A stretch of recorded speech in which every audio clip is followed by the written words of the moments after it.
So, good afternoon, everybody. My name is Lauder. I'm responsible for running the Dublin hub and help run an agency called Get Focused. And I've been asked to speak on growth-driven design this afternoon. I hope you're all comfortable because the HubSpot training is 13 and a half hours, and if we were to go through the whole thing, we'd be here a while. So, I'm going to lower the tone in this delightful venue this afternoon quite considerably and tell you what this is really about. Lead generation is a little bit like teenage sex.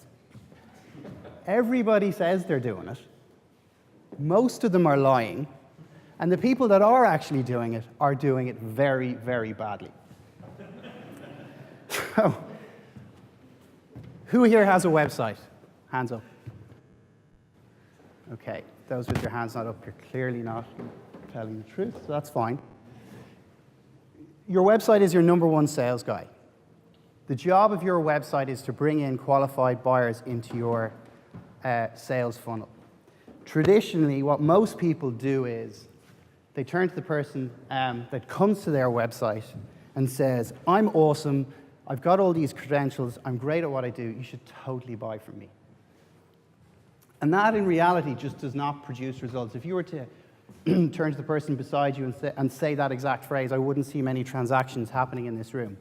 And the reason for that is because you're not adding any value at all to your customer base. And there's no real accountability for websites today. It's far too easy just to throw one up. Most people can't tell you why they have one. Who spent $5K on their website in the last year? Hands up. 10K? Has anybody spent more than 100K on their website in the last 12 months? Okay. So the guys who spent 5K, 10K, have you calculated what that's brought you back in business? I doubt it. Most businesses take 3 to 5 months to produce a new website. And during that period of time, they pine over the design, they pine over what it should look like, the color scheme. We're going to use this hexadecimal color, we're going to use that particular graphic, we're going to put this here and that there. But they never actually define what it is success looks like on their website. An employee in a business has one of two jobs. Number one, you save money for the company. Number two, you generate money for the company. Why is this not true of websites? Where have we ever asked a website what it's done for me lately, as Paula Abdul might say? So we did a quick survey of some of the people that we have worked with, some of our prospects and so forth, and we uncovered the following, which wasn't actually utterly startling when we came down to think about it. 54% of people had developed a website in the last 2 years. 72% of them had no good lead gen on their old or their new website. Can anybody tell me what they think the worst possible known to man call to action you can have on your website is? Anyone? Perfect, yeah. And that's what we see the most of the time. And it's this idea of you'll normally see a hero image across the middle of the website with a nice graphic, maybe some pretty people. Usually people at an award ceremony, they'll have accreditations. And I'm not saying those things aren't valuable, but they have a place on a website. They're what I call second-level qualifications. That's when you're in a situation of a conversation around a potential problem being solved. We talked about personas and pains a little bit earlier. Louder, much better. Okay, good. We talked about personas and being in that sales conversation a little bit earlier. But that's not what you say on the first date. As my colleague likes to say in meetings, and he said it only this week, it's a bit like going up to a girl or a guy in a nightclub and saying, you could have this. You're not going to get the kind of reaction that you would hope for. And yeah, okay, it might be a numbers game, but I don't fancy your chances, and I'm not prepared to wait that long. So this is the kind of most startling one for me, I suppose, from this, is that 82% of folks, when we asked them an open question, could not cite a good enough reason for creating a new website or doing a redesign. Most people will say, well, we just felt like it wasn't really, representative of our brand or our image, or it was a bit tired, or we're doing a trade show and we want to have a new website, that kind of stuff. The reality is Kevin Costner was utterly wrong. If you build it, they will not come. They will only come when you develop good quality content that adds value, and as the Americans say, pays it forward, adds that value up front. And people were letting data get in the way of a really, really bad website. Don't want to talk about the data, not important, not my job. And when you develop a new website, the traditional approach is, okay, let's engage an agency, get some creative involved, we'll pine over those colors, we'll do nothing for a couple of weeks, we'll set a timeline of 6 to 9 months, we'll code the HTML in the background, and when it comes to turning it on, we'll flip the switch and hope for the best. Has anyone had that experience? Okay, a few nods, okay. Absolutely classic. It happens about 75% of the time from some of the war stories that we've had. Normally, it'll run over time, it'll run over budget, and it's painful. And most people say, yeah, we like it now, but to get there was really, really difficult in the first place.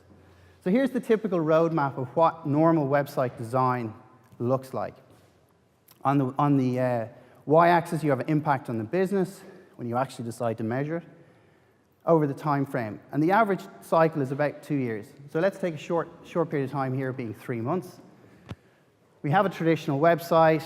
We leave it sit there for 2 years.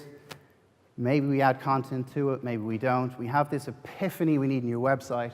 We go through a 3 to 9 month cycle. We have a new website. And stuff happens here which is not defined. You'll notice how there's no KPIs. There's nothing here mentioned on the left-hand side on the y-axis. And then we'll go through another 2-year period. We'll have the same epiphany again. We go through a new design, and we hope to God that actually it'll produce some results for us at the end of the day. And very much like this philosophy of inbound, it used to be that the power lay with the salesperson in traditional marketing context. So you drive somebody into a department store, into a B2B business, it really didn't matter. But you beg the sales guy for information. Please tell me about your product. Please tell me about your features. Please tell me about how wonderful it is and why I should use it. And that's very much the case with traditional web design. The designer is this guy right here. He's a propeller head, not to stereotype, but he's a guy who knows technology, believes in what he does. He's clearly passionate about what he does day to day, but he's calling the shots from a technology perspective. He's deciding what goes into the website and what doesn't go on the website based on what he believes in and not on what the business needs or what people are actually going to get value from. So website driven around growth-driven design is this really, really simple concept of analyzing what it is that's working on your current websites, and I'm going to be sharing with you some tools at the end today where we can put some hard and fast numbers behind the sections that are actually performing. Then we decide what we'll scoop up from a low-hanging fruit perspective and then start to iterate on those to improve upon the areas that we can gain the most value from in the short term and create this alliance between sales and marketing to actually deliver leads, and the kind of leads that are actually going to be more qualified and are going to close in a more timely manner. So what happened traditionally, as I said, was folks would say, we have all of these things on our website, and there was one person's job to find a new home on the new website for that particular feature. But nobody actually asked the question of, well, what does B actually do for us? Is that a page that's no longer relevant? Is it a tool that we no longer use? What value does that add to my persona? So some of the other guys this afternoon were talking about personas, pains, keyword iterations. That's the juice of deciding what somebody will do when they get there. But do we know that they actually do anything when they get there? What's the context of that feature in relation to the results that we're actually trying to get from the website? How do we measure this? Design is a very intangible thing. How can we put some numbers behind this intangible and make it actually deliver for us? How do we communicate to the business that we actually did a good job? And it's not a matter of going into the boss's office with our laptop, opening it up and saying, doesn't this look pretty? And why don't we actually have a KPI around a website build project?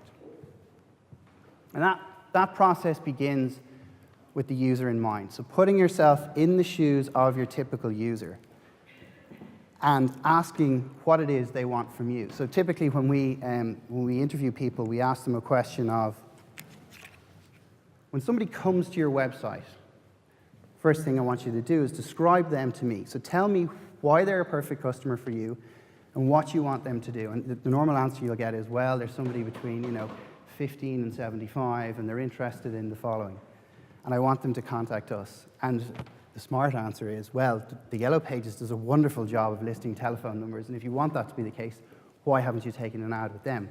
So when you peel back the onion a bit and unpack what it is that you want them to do and the types of problems you solve, it's this idea of giving away the driving lessons for free on your website, so showing people the rules of the road, showing them how the vehicle works. But if they want to drive, you guys sell cars. That's what you do at the end of the day.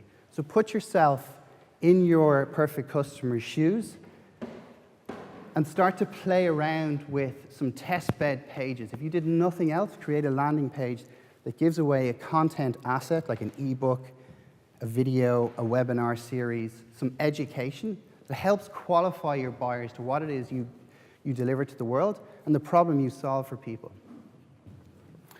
We break it down into 3 component parts: a strategy, a launchpad website, which is really a very agile way of launching a testbed website. It's live, but it's not a finished article. Done is better than perfect. And I will say that again and again and again. You're not going to have people ever come to you and say, well, I didn't like the blue on your homepage. That's not what it's about. What it's about is insisting on getting results from your website based on real user data and continually improving on that process in a very iterative fashion. So that looks like defining your audience, quantifying the value that you're going to bring to that audience, what user features they're going to make the most use of, how are we going to obsess day and night about CRO, what does that look like, where are people converting, is a trial-based lead, is a contact us more qualified than somebody who downloads an ebook, a white paper, somebody who turns up to our event. What does that actually look like, and what are the stages we're going to take people through in order to get to that end result of having a really qualified conversation with us? When they're there, how do we bring them back? How can we personalize the experience for that person without being super creepy? What does that subtlety look like? How can you for example, present prices in different currencies, different languages, different elements of the website? One of the things we're experimenting at the moment is with our new blog is return visitors are split into personas, and they only get shown information based on the persona that they've identified with on their first conversion option. So now we're only ever showing people relevant content relative to what they've expressed an interest in, and they've told us. What does the asset profile look like that we need to build? What ebooks do we need? What white papers do we need? What video content, etc.? And how can we turn these guys into evangelists of our business over time? The thing I would stress is, don't try and boil the ocean. Pick up a handful of elements that you know work based on typically about a 30 to 60-day window where you've gathered some good quality data that you can now make some decisions upon. And you build a map.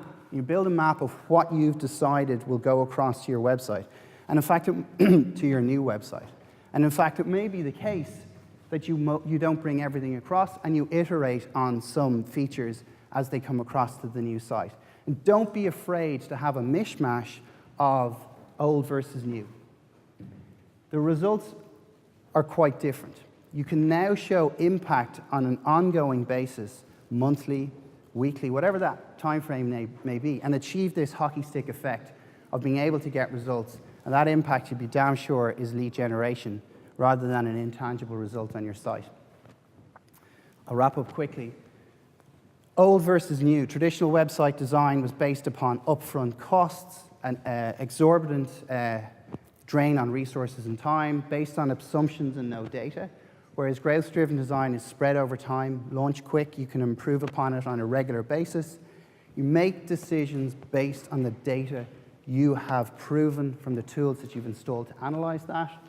and you continually improve on it. You have an initial investment, and you iterate on a monthly basis, rather than this idea of I'm going to spend 25K on my website, half of that's up front, and that's that. Whereas you can have a less of an expense up front and iterate on that monthly until it's actually where you need it to go.